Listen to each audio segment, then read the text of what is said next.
नमस्कार दोस्तों, स्वागत है आपका जीवन ज्ञान पर, जहां हम कहानियां सिर्फ सुनते नहीं, महसूस करते हैं। यहां हर कथा, हर संवाद हमें जिंदगी को गहराई से समझने का अवसर देती है।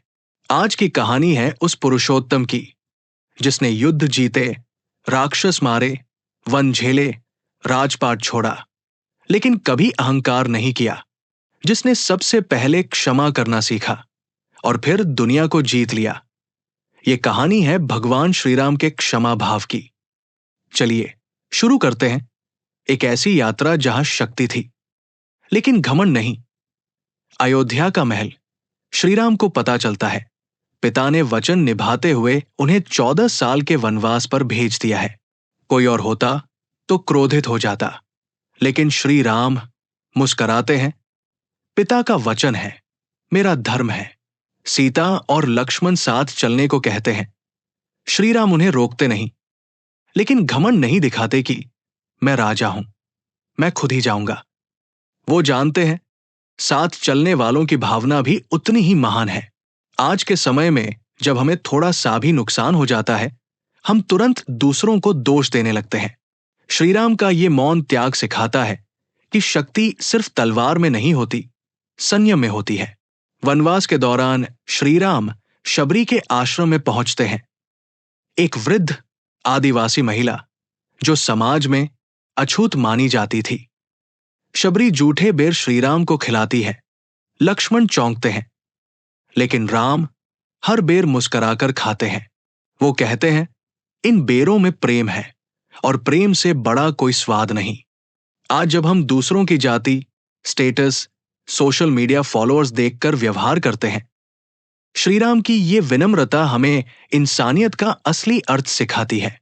रावण सीता का अपहरण करता है। श्रीराम क्रोधित होते हैं, लेकिन संयम रखते हैं। वे वानरों से मित्रता करते हैं, एक सेना बनाते हैं, रणनीति बनाते हैं, लेकिन कहीं भी मैं श्रीराम हूं, अकेला रावण को नष्ट कर दूं, ऐसा अहंकार नहीं दिखाते। सोचिए, आज के दौर में अगर किसी का अपमान होता है, तो वो तुरंत सोशल मीडिया पर दुनिया के सामने मैं दिखा दूंगा वाली भाषा अपनाता है। श्रीराम सिखाते हैं, शक्ति का प्रयोग तब करो जब समाधान का कोई और रास्ता न बचे। विभीषण, रावण का भाई, रावण को छोड़ श्रीराम के पास आ जाता है। हनुमान और सुग्रीव कहते हैं, नहीं, ये जासूस हो सकता है। श्रीराम मुस्कुराते हैं, जो मेरे शरण में आया है, उसे मैं कभी नहीं ठुकरा सकता। क्या आज के समाज में हम किसी को इतना जल्दी स्वीकार करते हैं? नहीं, हम शक करते हैं, ताना मारते हैं, जज करते हैं। श्रीराम सिखाते हैं, क्षमा वही करता है जिसे अपने पर विश्वास होता है। श्रीराम रावण को युद्ध में मारते हैं। जब रावण मृत्यु शैया पर होता है, श्रीराम लक्ष्मण से कहते हैं, जाओ ज्ञान लो उनसे, क्योंकि वो विद्वान है। आज अगर हम किसी दुश्मन को हरा दें, तो हम उन्हें अपमानित करने लगते हैं। श्रीराम सिखाते हैं, शक्ति से बड़ा है ज्ञान, और क्षमा से बड़ा कोई दंड नहीं। श्रीराम अयोध्या लौटते हैं, लोग जयकारा करते हैं, रामचंद्र की जय। लेकिन श्रीराम का चेहरा शांत होता है, कोई गर्व, कोई घमंड नहीं। वो कहते हैं, ये मेरी नहीं, धर्म की जीत है। आज अगर कोई सीईओ बनता है, उसे सब दिखाना होता है, लिंक्डइन पर, इंस्टा पर, जश्न पर। श्रीराम सिखाते हैं, असली ताकत वो होती है जो भीतर छुपी हो और फिर भी दुनिया को रोशनी दे। राहुल एक युवा है, जिसने मेहनत से स्टार्टअप खड़ा किया, लेकिन सफलता के बाद भी वो कभी नहीं भूला कि कैसे एक टाइम पे नौकरी के लिए दर दर भटका था।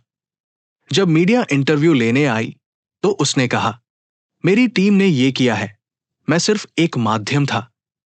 यही है श्रीराम जैसा चरित्र आज के दौर में, शक्ति के साथ नम्रता। दोस्तों, श्रीराम ने हमें सिर्फ युद्ध लड़ना नहीं सिखाया, उन्होंने सिखाया कि जब तुम्हारे पास ताकत हो, तब खुद को नम्र बनाए रखना ही असली वीरता है। अगर आपने कभी ऐसी स्थिति का सामना किया हो जहां आप कुछ कर सकते थे, लेकिन संयम रखा, तो आप भी उस श्रीराम के मार्ग पर हैं। कमेंट में जरूर बताइए कि आपको ये कहानी कैसी लगी। वीडियो को लाइक करें, शेयर करें और चैनल जीवन ज्ञान को सब्सक्राइब करें, क्योंकि यहां हम सिर्फ कहानियां नहीं, जीवन की सच्चाई सुनते हैं।